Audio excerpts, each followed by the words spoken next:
Tonight on the All Kinds of Weather Forecast, we preview week 3 of the power rankings model that Dustin Smith puts down. It's an All Kinds of Weather Forecast by the numbers.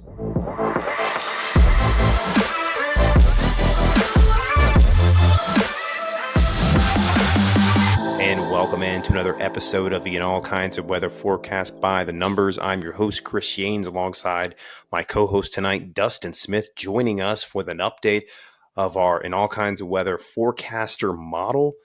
Before we want to get to all of that, want to make sure that if you're watching our show on YouTube, that you're hitting that subscribe button down below, leave a like and a comment for what you are expecting in this Texas A&M matchup. What do you think the model says? Are the Gators going to get a big victory against A&M this weekend, or will they fall short once again at home? Before we get to all that, though, I want to make sure we shout out our sponsor. The In All Kinds Weather Forecast is proudly sponsored by 401k Generation, the wealth management company that helps you invest today for your future tomorrow. Their team of advisors is committed to providing guidance and education for your 401k plan and its participants. And they also offer a range of enrollment solutions tailored to meet the unique needs of your company's 401k plan. Whether it's saving for your child's college, investment advice, or even your retirement, 401k Generation's team of advisors makes getting to know you their top priority.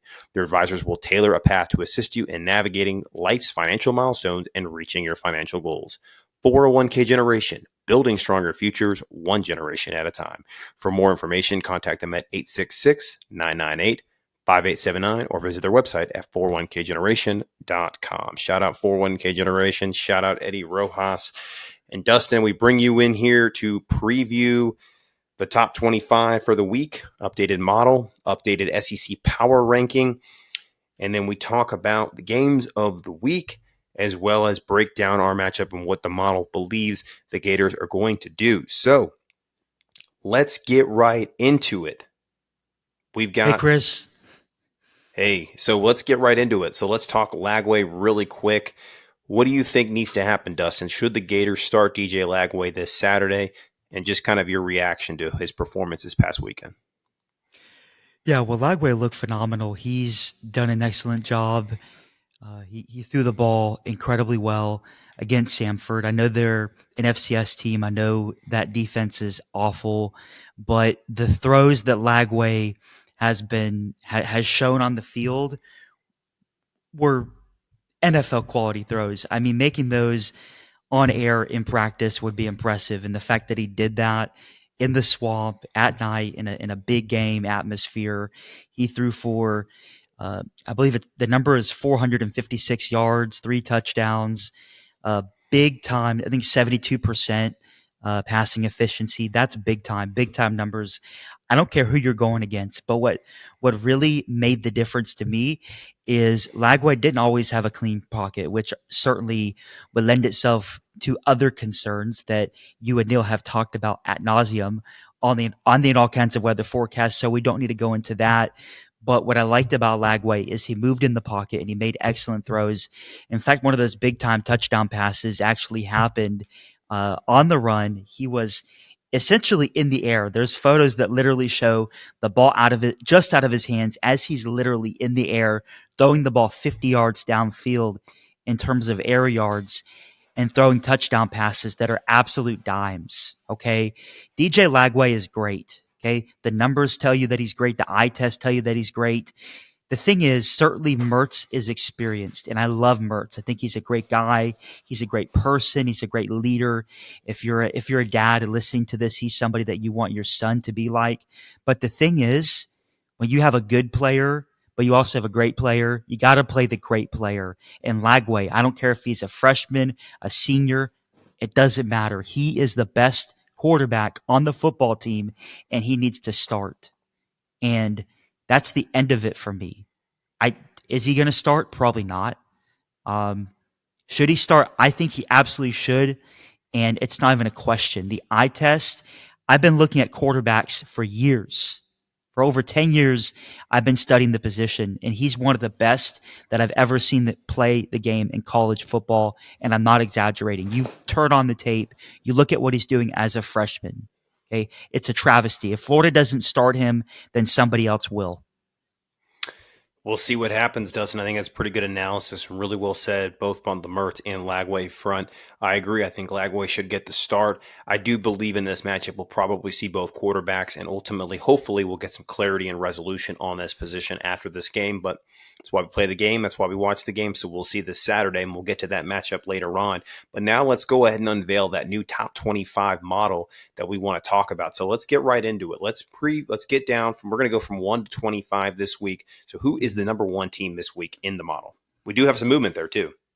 Yes, a big time movement. Number one, new at the number one spot this year in all kinds of weather forecaster top 25. Number one is the Ohio State University. Coming in at number two, we're going to keep going through this. We're going to rapid fire this top 25. Number two, Texas. Number three, Alabama. Number five, coming into the top five for the first time, Tennessee. And Chris, I know you're going to want to discuss some of these teams, so we'll get to it at the end of the unveil. Let's get that 6 through 10 up right now. At number 6, we have Ole Miss, 7 Penn State, 8 USC, 9 Oregon, 10 Oklahoma.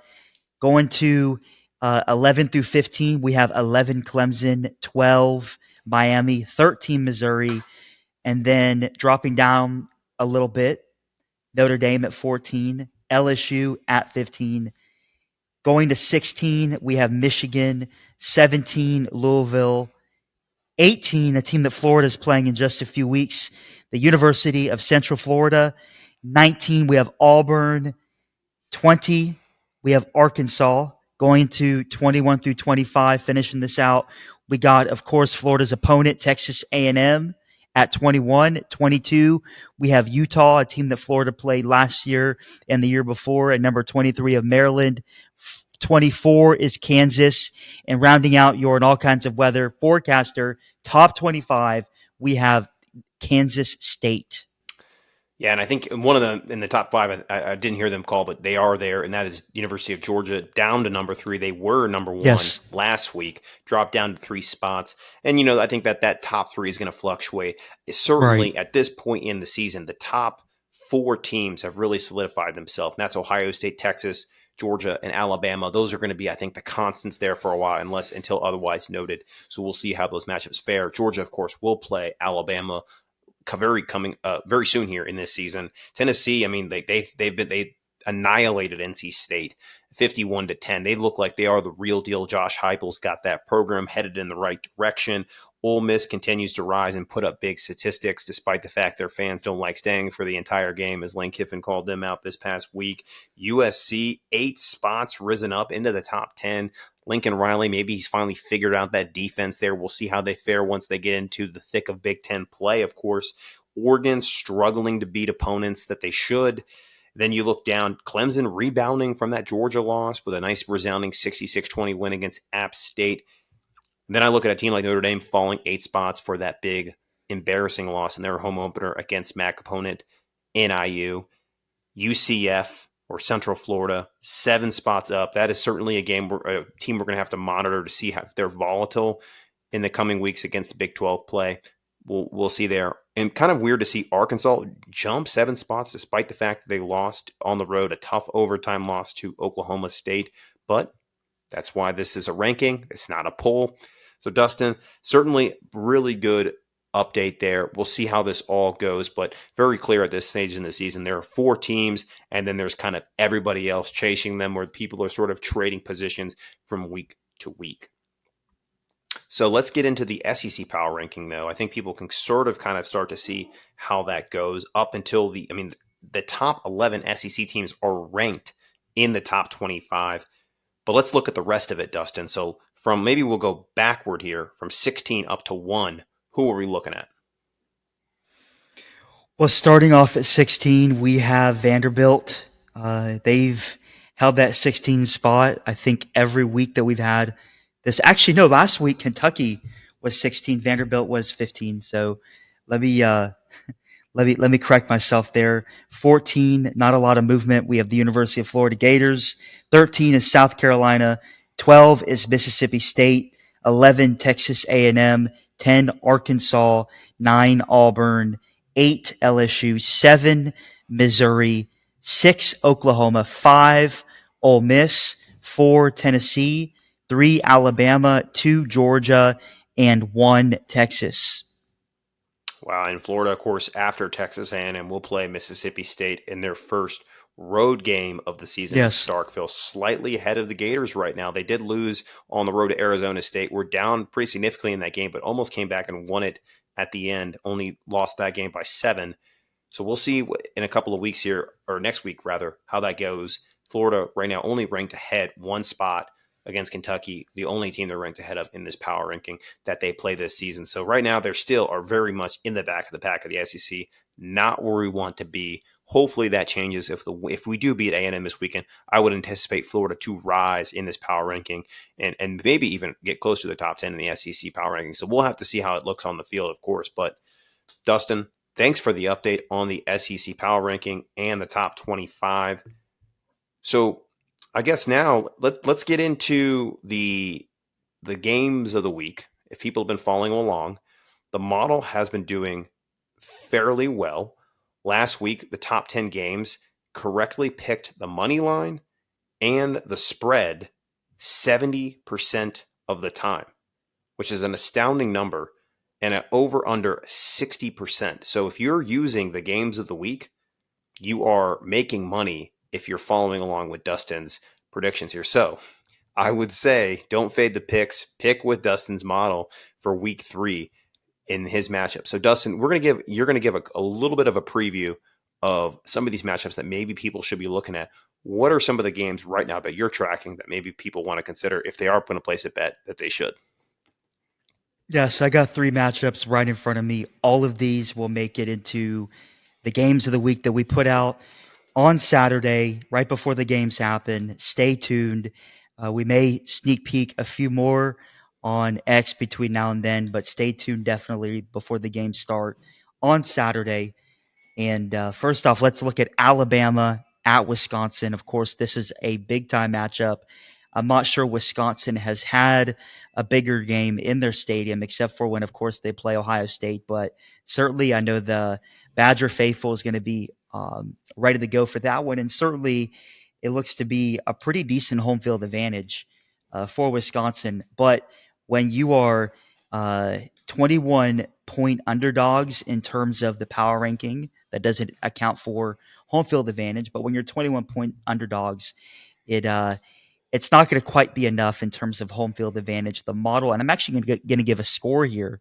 This is something we don't really do for our games of the week on X, but right here on the All Kinds of Weather Forecaster by the Numbers podcast episode, we're going to give you the score here. The model likes Alabama by 14 points by the score of 28-14. So rapid fire, I got 2 more games to look at very quickly. We have Notre Dame at Purdue. The model likes the Irish to bounce back. They like the Irish on the road to defeat Purdue by a score of 27-19. Yes, the model output scores for every college football game. That is something that I'm incredibly proud of when it comes to this model. We're not just giving margins, but we're giving scores, we're giving odds, a lot of play in that. The last game we're going to go through before, of course, at the end of the episode when we'll give you that score prediction for the Texas A&M Florida game.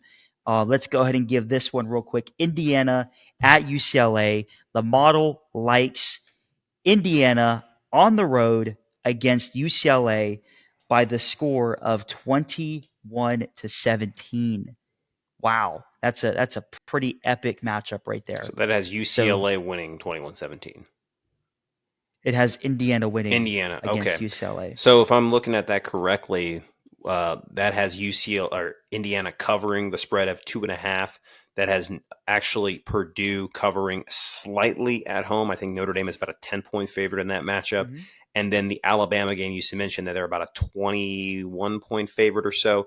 And Bama projected to win by 14. So if I'm hearing this correctly, it's looking for the Wisconsin cover in that game. So the model has Alabama winning by 14 points. And the spread for that game is what? Let me me see. If you don't have it in front of you, that's okay. I just figured 16. 16. Okay. Alabama by 16. Okay. So would have Wisconsin covering. with a cover. Got it. And then Yep. for the Notre Dame game, was that right? It was a 10-point spread on that one, and it has the just cover or Yep. 10 Purdue. points. Okay, yeah. So it has Purdue covering that slight cover Yep. there. So there you go. A little bit of insider knowledge there. If you're able to get those numbers, if you're able to get Notre Dame minus 10, maybe get Purdue if you're thinking about that one. But good stuff, Dustin. Good stuff Yes. indeed. Really like this. We'll be releasing these, as he mentioned, later in the week for you to get your odds out there before kickoff on Saturday. All right, let's quickly get to the Gators game now. Dustin, give me your 2 keys and a padlock, and then let's reveal the score prediction. Yeah, so this matchup between Florida and Texas A&M is a big-time matchup.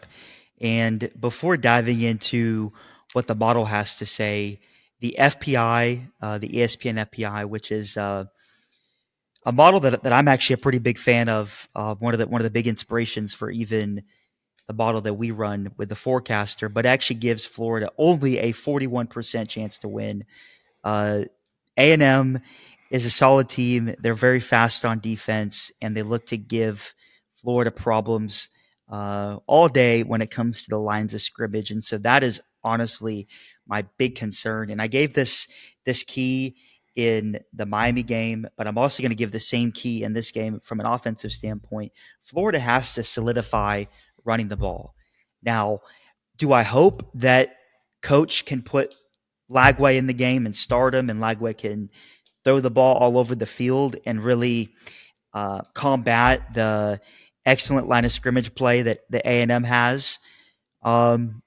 I would hope so, but unfortunately, that's probably not going to happen. Unfortunately, Napier's going to play his brand of ball, which makes sense. He is the head football coach as we speak. And so if Napier's going to want to run the ball, we have to do it well. There's no excuse for 1 yard in the cloud of dust. Florida needs, and I'm actually going to change it up. The key is running the ball, but instead of going for a yardage per play, I'm going to go explosives. Florida needs at least 5 explosive plays. So in my mind, explosive plays are 20 yards or more. Florida needs at least 5 of those to have a chance to win the game. And then on defense, anytime you're playing a team that on paper may be slightly better, you want to be able to force turnovers. You want to be able to make a difference in that part of the game. And I want to see Florida intercept Texas A&M at least once. We've seen so far this year, Wayman, I believe is how you pronounce his name, 2 interceptions. Connor Wegman, yes. Wegman, okay. Wegman, 2 interceptions so far. Let's make it a 3rd interception. Let's get a pick on Connor Wegman. So that is the keys to the game. Let me give you a padlock stat. So the padlock stat, I'm going to go ahead and give passing yards. If Florida throws the ball for over 300 passing yards, I think in this case, Florida wins the game. Now, in previous years, passing yards really were indicative of maybe Florida had to throw the ball a lot to pull off the win, and they didn't quite get to it. But in terms of Napier's brand of football, if we're throwing the ball for at least 300 yards, it means that we're executing in that phase of the game and we're scoring enough points to win. So that's my padlock stat. If you look at Florida, they have over 300 yards passing. I think they win the game. All right. So let's get to the prediction time. Who wins this game? What does the model think? Let's do it. So the model loves Florida at home. It looks at that home field advantage as a deciding factor in the game. Of course, if you look at the raw power ranking, Texas A&M is 4 points on a neutral site better than Florida. But in a big-time environment like we'll likely see in the Swamp on Saturday, it gives Florida an additional 7 points to play with. And so doing the math right there, Florida has about a 6 to 7 point edge on top of that power ranking. So what does that amount to? The moment we've all been waiting for, the score prediction. The model likes Florida to beat Texas A&M at home with the score of 23-21. That is a narrow victory for Florida. That gives Florida a 55.4% chance to win. So Texas A&M will very much be in the game. It'll probably be a game-winning field goal for Florida to pull it off, and I would not be surprised if Texas A&M wins. In fact, on paper, you throw out the home field advantage. Texas A&M is the better team. They got a new coach. They have some vulnerability. They haven't looked amazing this year, so Florida can probably pull it off. And it's certainly going to be a major one. As I'm querying this, I think Texas A&M is actually the favorite. They are the 4.5 point favorite. 4.5. So yeah, Yep. no, I mean, Dustin, I think it's a close game as well. Certainly, you have Florida for the cover and the outright win with the model. I personally myself took Florida in our previous show of the game 24-20 and gave Florida a 50% chance to win. I do think it's going to be a toss-up game. I don't think there's a scenario where one team blows out the other. I think this is a very close matchup. It's a game up until the very end of the fourth quarter. So I expect a nail-biter in the swamp, but excited to see it nonetheless, and we'll see the next chapter of Gator football and another SEC opener unfold this Saturday in the Swamp at 3:30. So, Dustin, want to thank you again for joining us here. This has been In All Kinds of Weather forecast by the numbers for the Week 3 update, and we'll continue to update you as the weeks come on, and also be on the lookout for those bets and those picks that Dustin will be putting out later this week before kickoff on Saturday. So from all of us here at the In All Kinds Weather Forecast, thank you and go Gators.